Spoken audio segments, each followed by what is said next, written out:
எஸ்ஐயா அதிகாரம் 12. அந்நாளில் நீ இவ்வாறு சொல்வாய்: ஆண்டவரே, நான் உமக்கு நன்றி சொல்வேன். நீர் என்மேல் சினம் அடைந்திருந்தீர், இப்பொழுதோ உம் சினம் தணிந்து விட்டது. நீர் எனக்கு ஆறுதலும் அளித்துள்ளீர். இறைவன் என் மீட்பர், அவர் மேல் நம்பிக்கை வைக்கிறேன், நான் அஞ்ச மாட்டேன். ஆண்டவரே என் ஆற்றல், அவரையே பாடுவேன், என் மீட்பும் அவரே. மீட்பருளும் ஊற்றுகளில் இருந்து நீங்கள் அகமகிழ்வோடு தண்ணீர் முகந்து கொள்வீர்கள்.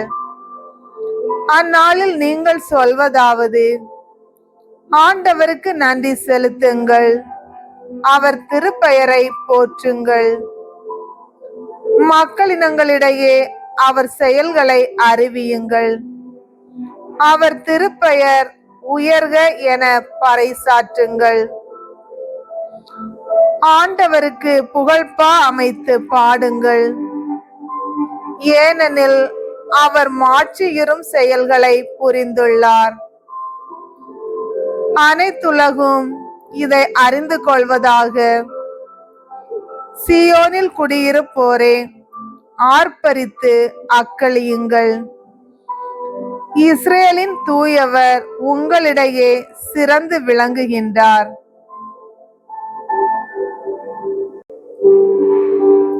எஸ்ஐயா அதிகாரம் 13. ஆமோத்சின் மகன் எஸ்ஐயா பாபிலோனை குறித்து கண்ட காட்சியில் அருளப்பட்ட திருவாக்கு. வறண்ட மலை ஒன்றில் போர்க்கொடி ஏற்றுங்கள். போர் வீரர்களை உரக்க கூவி அழையுங்கள். உயர்குடி மக்கள் வாழும் நகர வாயில்களுக்குள் நுழையும்படி அவர்களுக்கு கையசைத்து சைகை காட்டுங்கள். போருக்கென அர்ப்பணிக்கப்பட்டுள்ள என் வீரர்களுக்கு நானே ஆணை பிறப்பித்துள்ளேன்.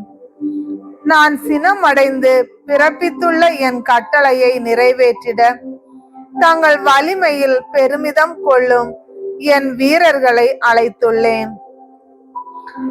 மலைகளின் மேல் எழும் பேரிரைச்சலை கேளுங்கள்.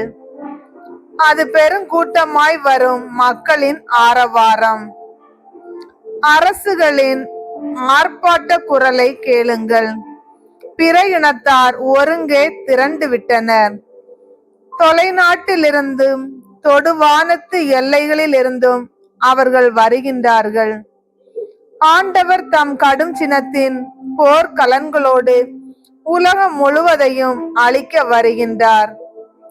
அழுது புலம்புங்கள், ஆண்டவரின் நாள் அண்மையில் உள்ளது. எல்லாம் வல்லவரிடம் இருந்து அழிவு வடிவத்தில் அது வருகின்றது.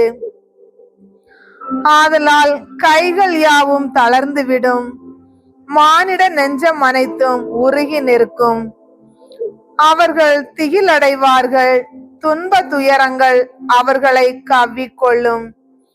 பேறுகால பெண்ணை போல வேதனை அடைவார்கள்.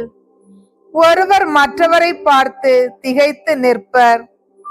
கோப தீயால் அவர்கள் முகம் கனந்து கொண்டிருக்கும். இதோ ஆண்டவரின் நாள் வருகின்றது. கொடுமையும் கோபமும் கடும் சீற்றமும் நிறைந்த நாள் அது. மண்ணுலகை பால் நிலமாக்கும் நாள் அது. அதில் இருக்கும் பாவிகளை முற்றிலும் அழித்துவிடும் நாள் அது. வானத்து விண்மீன்களும் ராசி கூட்டங்களும் ஒளி வீச மாட்டா. தோன்றும் போதே கதிரவன் இருண்டு போவான். வெண்ணிலாவும் தன் ஒளியை தந்திடாது. உலகை அதன் தீ செயலுக்காகவும் தீயோரை அவர்தம் கொடுஞ்செயலுக்காகவும் நான் தண்டிப்பேன். ஆணவக்காரரின் அகந்தையை அழிப்பேன். அச்சுறுத்துவோரின் இருமாப்பை அடக்குவேன். மானிடரை பசும் பொன்னை விடவும் மனிதர்களை ஓபீரின் தங்கத்தை விடவும் அரிதாக்குவேன். ஆதலால் வானத்தை நடுங்க செய்வேன். மண்ணுலகம் தன் இருப்பிடத்தில் இருந்து ஆட்டங்கொடுக்கும். படைகளின் ஆண்டவரது கோபத்தால் அவரது கடுஞ்சினத்தின் நாளில் இது நடக்கும். துரத்தப்பட்ட புள்ளிமான் போலவும் ஒன்று சேர்ப்பாரின்றி சிதறுண்ட ஆடுகளைப் போலவும் எல்லாரும் தம் மக்களிடம் திரும்பி செல்வர். எல்லாரும் தம் சொந்த நாட்டுக்கு தப்பி ஓடுவர். அகப்பட்ட ஒவ்வொருவரும் பிடிப்பட்ட ஒவ்வொருவரும் வாளால் மடிவர். அவர்கள் பச்சிளம் குழந்தைகள் அவர்கள் கண்ணெதிரே மோதி அடிக்கப்படுவர். அவர்கள் வீடுகள் கொள்ளையிடப்படும். அவர்கள் துணைவியர் மானபங்கப்படுத்தப்படுவர். இதோ அவர்களுக்கு எதிராக நான் மேதியரை கிளர்ந்தெழ செய்கின்றேன். அவர்கள் வெள்ளியை பெரிதாக எண்ணாதவர்கள், பொன்னை அடைவதற்கு ஆவல் கொள்ளாதவர்கள்.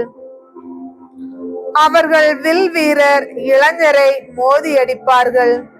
பச்சிளம் குழந்தைகளுக்கு அவர்கள் கருணை காட்ட மாட்டார்கள். சிறுவர்களுக்கு அவர்கள் கண்களில் இரக்கம் இராது. அரசுகளில் சிறப்புமிகு கல்தேயரின் மேன்மையும் பெருமையுமான பாபிலோன் கடவுள் அளித்த சோதோம் கொமாராவை போல் ஆகிவிடும். இனி எவரும் அதில் ஒருபோதும் குடியிருக்க மாட்டார். அதுவும் தலைமுறை தலைமுறையாக குடியேற்றி இருக்கும்.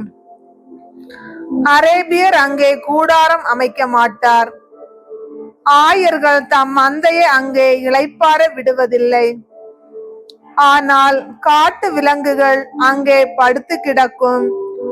ஊளையிடும் குள்ள நரிகள் அவர்கள் வீடுகளை நிரப்பும். தீக்கோழிகள் அங்கே தங்கி இருக்கும். வெள்ளாட்டு கிடாய்கள் அங்கே துள்ளி திரியும். அவர்கள் கோட்டைகளில் ஓநாய்கள் அலரும். அரண்மனைகளில் குள்ள நரிகள் ஊளையிடும். அதற்குரிய நேரம் நெருங்கிவிட்டது. அதற்குரிய நாள்கள் அண்மையில் உள்ளன.